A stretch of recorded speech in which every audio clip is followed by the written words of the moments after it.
Go across to Manish Sabharwal of TeamLease. He understands economic activity, employment, the gig economy more than anyone else perhaps in the country. Manish, thank you for joining us here on ET Now.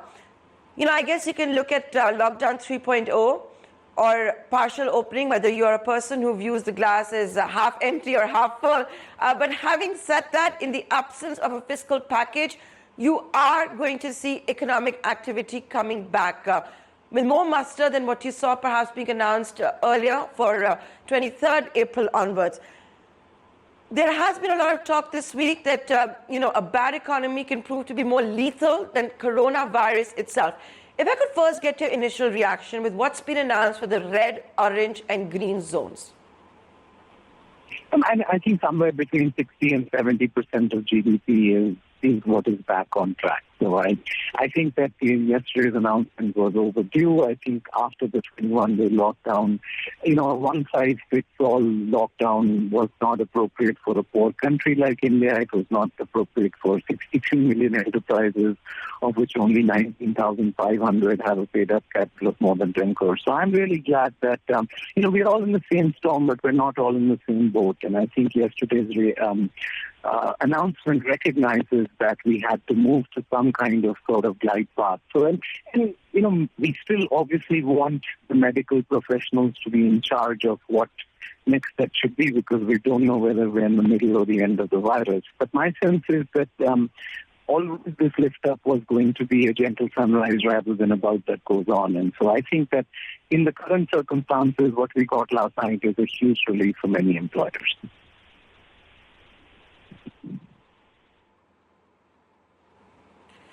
But, what we have seen right now, Manish Sabharwal, is a list of do's and don'ts that have come out by the Home Ministry. Now it's going to be incumbent on all the states to come out with their guidelines, which has to percolate all the way down to the district magistrates as well as the SHOs.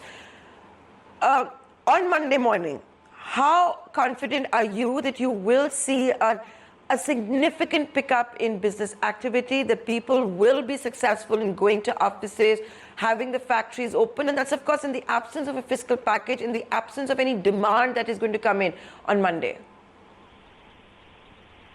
I think that, CSR, fiscal packages, monetary policy cannot sustain the livelihoods of 550 million people. So while the next fiscal package comes, I think that there is a lot of pent-up demand. There will be some revenge consumption.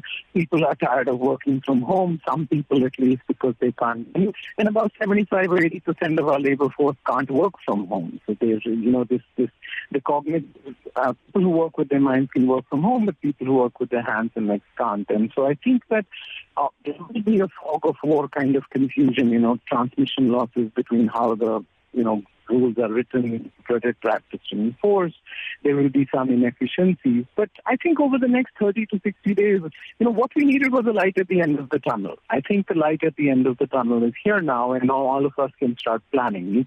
We could not plan because it was unmodelable, but at least now we have some sense of where we are going, what is the pace we're going to get there. So we would take this kind of uncertainty and this kind of confusion any day over the sort of single, full 100% national, all sectors, all industry lockdown that had existed for the last 40 days.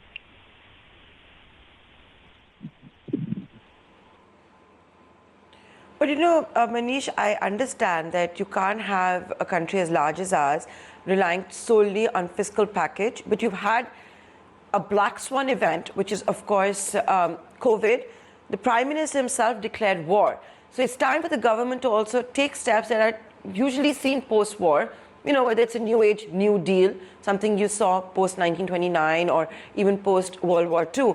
But having said that and, keeping that on the side, what we're also seeing are several corporates announce layoffs, salary cuts, and perhaps it's only going to get worse from here on because there is no demand. Consumerism is going to come to a standstill. Discretionary spend is going to come down.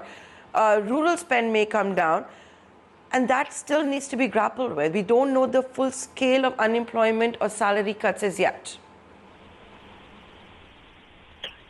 So sure, but the U.S. is going to run a fiscal deficit of 15% of GDP. I mean, the Federal Reserve has expanded its balance sheet by $1 trillion in the last 9 days and $2.5 trillion in the last 45 days.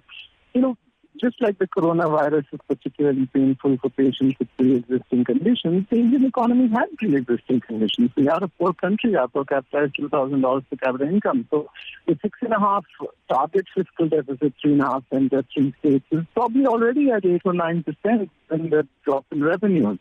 So I think employers and everybody who thinks about the economy, obviously we need to think about how to get the engine started. But we will be alive tomorrow, day after, if the currency goes out of control. So I'm not arguing against the fiscal package. I think we do need something much more than what we got last time. But the notion that this will be 5 lakh crores or 10 lakh crores, I think the math just doesn't work. Central government resources, the budget is 27 lakh crores. So I would say that we should all be outraged by how, and we should make sure that the education reform, the labor reform, the financial reform, the government reform that should have happened in the last 10 years happens now because of this policy window. But, the notion that India would be like the U.S. with a 15% fiscal deficit of GDP is just unimaginable and probably unsustainable.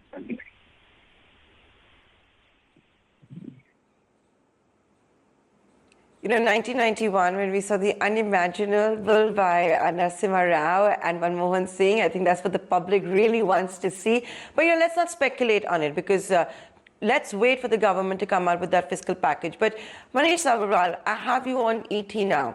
A lot of people will be looking at you, your expertise at the moment. They're fearful. They don't know. Will they be employed in a week or two, in a month or two, whether the jobs will be redundant or not? This is the time when Indian workforce has to upskill. I'm sorry for generalizing it so much, but what are some of the tips that you can give to India Inc. workforce? Well, as individuals, I think it's key that you sort of recognize that at the bottom of the pyramid, there will be a wage spike. Many of the migrants, half the migrants which should be in big cities are needed for the supply chains or are not there. So for 30, 45 days, people who have stayed back, there will be a wage spike at the bottom of the pyramid. For people who have sort of been working from home, the cognitive elite and stuff like that, I think there will be a lot of pain. There will have to be sacrifices by the government, by equity holders, by bond holders, by customers, by employees. Let's not delude ourselves that a anthropological and macroeconomic cataclysm like this won't cause pain. So I think we should all figure out our networks, rekindle our loose ties. We should think about lifelong learning. And most importantly, we should recognize that if India is as a young country, so obviously Corona has affected us differently or will affect us differently, but our lockdown was one of the most brutal. So my sense is that employees should not panic. I don't think yes, we have lost 1 or 2 months, but the Indian economy with growth potential is much higher than many countries in the world. India is obviously one of the few countries with long-term interest rates for investors. China's brand has been damaged by the virus. So I'm not sure. Obviously, there is going to be a lot of short-term pain, but I think in the policy window, the 90-day reform plan and the one click of pen reforms and the 1-year sort of structural reform will happen because, as you said, but Manish, if I could just interrupt and come in for a second because...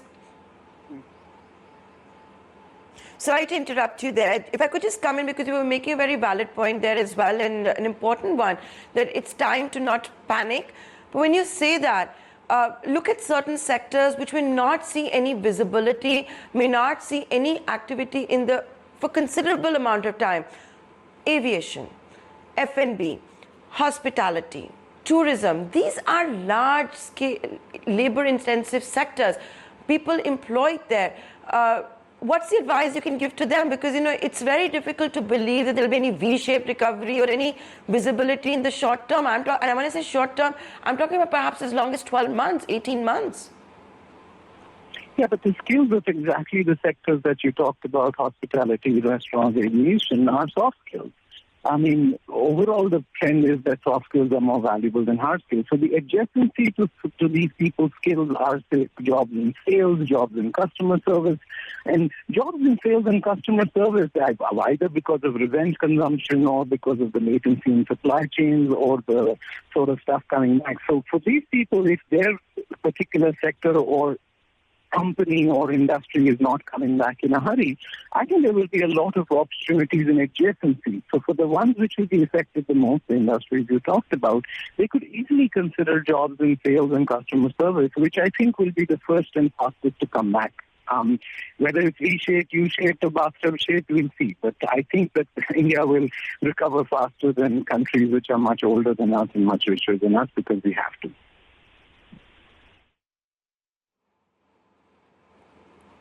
Let's hope that is indeed the case, Manish. We're all praying for that, hoping for that, in completely uncharted territory at the moment. Thank you so much for taking the time out to join us here with your perspective on this edition of the News Now.